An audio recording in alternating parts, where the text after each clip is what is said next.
আমরা গরিব, গরিব মানে গরিব। আমাদের থেকে গরিব কেউ নেই। যারা ভিক্ষে করে খায় তারাও না। আমার বাবা আধা পাগলা, খ্যাপা। আশেপাশে 10 গ্রামের লোক জানে। নিতাই খ্যাপা পড়লে সবাই চেনে। বাবা কখন বাড়ি থাকে কখন থাকে না জানি না, কখন খায় কখন খায় না তাও জানি না, রাত্রে ঘুমায় না দিনে ঘুমায় সেটা সম্ভবত উনিও জানে না। বাবার খ্যাপামি বেড়ে যায় যখন কোনো সাধক পায়, কোনো বাউল, কোনো দরবেশ, কোনো ফকিরকে পায়। একবার ওনাদের পেলে আর কথা নেই। অষ্টপ্রহর গান বাজনা চলবে, শাস্ত্র আলোচনা করবে, বাউল গান ফিকিরি গান করে নিয়ে কথা বলবে। দেহতত্ত্ব, সাধন তত্ত্ব আরও কতকে নিয়ে চর্চা করবে। তখন সংসার চলবে কি করে সে হুঁশ থাকে না। নিজে কি খাবে, মেয়ে কি খাবে সেসব একেবারে ভুলে যায়। মাঝে মাঝে খুব রাগ হয়। বাড়িতে রেঁধে বেড়ে বসে থাকি, বাবা আসে না। ঝিমুতে ঝিমুতে রাত পার হয়ে যায়, তবুও আসে না।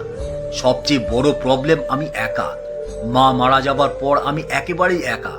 গঙ্গার পাড়ে ফাঁকা মাঠের মধ্যে দরমার ঘরে রাত্রে আমি একা। একা একা ভয় করে, খুব ভয় করে। বাবা এই ব্যাপারটা বোঝে না। নিঝুম অন্ধকার রাতে অসহায় একটা যুবতী মেয়ে নির্জন নদীর পাড়ে ভাঙা ঘরে 2-3টে গরু, 4-5টা ছাগল নিয়ে কি করে থাকে। মাঝে মাঝে সুযোগ বুঝে চুপি চুপি যুক্তি করে একপাল শেয়াল আসে। বেড়ার ফাঁক দিয়ে ছাগলের গন্ধ শুঁকে নিরাশ হয়ে ফিরে যায়। ফিরে যাবার সময় অদ্ভুত এক প্রকার সমবেত শব্দ করে। অন্ধকারে বড় ভয়ানক সে শব্দ। একদিন সকালে দেখি একটা মস্ত গাড়ি এসে থামলো আমাদের বাড়ির পাশেই পাকুড় গাছের ছায়ায়। তারপর এক গাদা লোক নামলো। ছোট্ট বাচ্চা কোলে একটি বউ নামলো। বউটি ভারী সুন্দরী, মেরুন রঙের শিফনের শাড়ি পরা, চোখ দুটো হাসিতে ঝলমল করছে, যেন সে খুব সুখী, তৃপ্ত। দুটো লোক গাড়ির পেছনটা খুলে বস্তা বোঝায় কি যেন বের করে আমাদের বাড়ির উঠানে ফেলতে লাগলো। বাবা বাড়িতেই ছিল। গাড়ির শব্দে উঠানে এসে দাঁড়াতেই লোকগুলো দৌড়ে এসে বাবাকে প্রণাম করতে লাগলো। বাচ্চাটিকে একটা সুটের বুটের লোকের কাছে দিয়ে বউটি দৌড়ে এসে বাবার পায়ে একেবারে হুমড়ি খেয়ে পড়ল। প্রণাম শেষ হলে উঠে দাঁড়িয়ে চোখ মুছতে মুছতে বলল, বাবা, আপনার জন্য আমি সব পেয়েছি। আপনি না থাকলে আমার জীবনটা ছাড়কার হয়ে যেত। ছেলের মুখে ভাত এখান থেকেই দেব, আপনি না করবেন না। 2 দিন ধরে বিরাট উৎসব হলো বাড়িতে। শেষ দিন চলে যাবার সময় বউটি আমার হাত ধরে বলে গেল, তুমি কোনো চিন্তা করো না, তোমার সব দায়িত্ব আমার। বাবার আশীর্বাদে ওই ছেলে, উনি সাক্ষাৎ দেবতা। আমি আবার আসব। বাবা ঝাড়ফুঁক তাবিজ কবজ করতো এটা জানতাম, তার ফলাফল যে এত বড় এটা প্রথম দেখলাম। বলা বাহুল্য, এরপর আমাদের অভাব অনেকটাই কমে এলো। বাবার শিষ্য সংখ্যা দিন দিন বাড়তে লাগলো। পাল্লা দিয়ে বাড়তে লাগলো গুজব, সুনাম। এর কিছুদিন পরে আর এক সকালে হঠাৎ দেখি অচেনা 5 জন হাজির। সবাই বাবার বয়সী। 2 জন মহিলা, একজন বেশ লম্বা সুন্দরী, অন্যজন বেটে শ্যামলা। 3 জন পুরুষের মধ্যে একজনের মাথায় টুপি, ইনি বেশ হ্যান্ডসাম। তারা বাবার নাম ধরে ডাকতে ডাকতে এলো।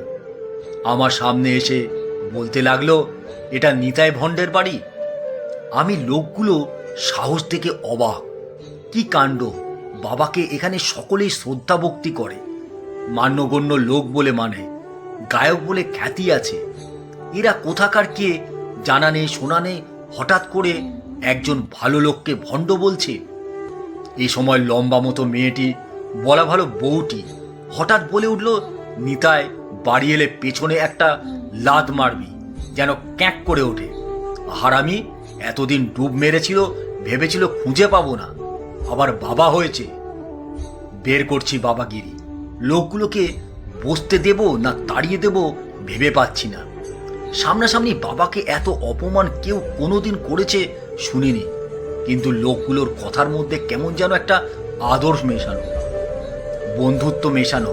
কি করব ভেবে পাচ্ছিলাম না। শেষমেশ থাকতে না পেরে ওনাদের সামনে গিয়ে বললাম, আপনারা কাকে খুঁজছেন? এবার টুপিওয়ালা হ্যান্ডসাম একেবারে আমার সামনে এসে বিস্মিত হয়ে জিজ্ঞাসা করলো, তুমি কে? আমি হেসে বললাম, আমার নাম প্রীতি, নিতাইবাবুর মেয়ে। আমার কথা শুনে মুহূর্তে 5 জন একেবারে স্তব্ধ হয়ে গেল, যেন আমি পৃথিবীর বাইরে থেকে আমদানি করে কোনো কথা বলে ফেলেছি, অথবা চূড়ান্ত কোনো অসভ্য কথা। অনেকক্ষণ পর হ্যান্ডসাম অনেকটা ভেবে ধীরে ধীরে বলল, বারান্দায় আমাদের একটা পাটি পেতে দাও, কল থেকে একটু ঠান্ডা জল আনো। ঘরের সবচেয়ে ভালো শীতল পাটি বের করে বারান্দায় পেতে দিয়ে তড়িঘড়ি ঘরের পেছনে টিউবওয়েলে গেলাম জল আনতে। একটু পরেই শুনতে পেলাম ওনারা বাবাকে নিয়ে কি যেন চাপা গলায় বলার চেষ্টা করছেন। ফিসফিস করে কথা বলছেন নিজেদের মধ্যে। পরিষ্কার শুনলাম একজন বলছেন, নিতাই মেয়ে পাবে কোথায়, ও তো ইম্পর্টেন্ট। কি কাণ্ড হলো রে! এ সময় কোথা থেকে যেন বাবা এলো। বাবা সম্ভবত নদীর পাড়ে গেছিল ছাগল ছাড়তে। ওরা ওখানে সারাদিন ঘুরে ঘুরে ঘাস খাবে। বাবার শব্দ শুনে তাড়াতাড়ি উঠানে এসে দাঁড়ালাম। বাবাকে দেখতে পেয়ে 5 জন বিদ্যুৎ গতিতে ছুটে গেল। তারপর কেউ চুল, কেউ কান ধরে মারতে লাগলো। একজন পায়ের চটি খুলে দিল 2 ঘা। কি কাণ্ড! বাবা কাউকে কিছু বলছে না, শুধু হাসছে। এই প্রথম বাবাকে এত প্রাণ খোলা হাসতে দেখলাম।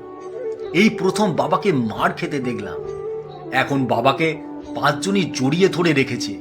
সম্ভবত বাবা কাঁদছে। ওই তো পরিষ্কার দেখতে পাচ্ছি বাবা চোখে জল মুছছে। না, শুধু বাবা নয়, একে অপরকে জড়িয়ে ওরা সবাই কাঁদছে। সবার চোখে জল। কেন জানি না, আমার চোখেও জল এসে গেল। গালে হাত দিয়ে দেখি ভিজে গেছে। কেন চোখে জল এলো জানি না। আচ্ছা, ওই যে একজন বলল ইম্পর্টেন্ট, ওর অর্থ কি? লোকগুলো চলে গেলে বাবাকে জিজ্ঞাসা করব। বাবা নিশ্চয় জানবে।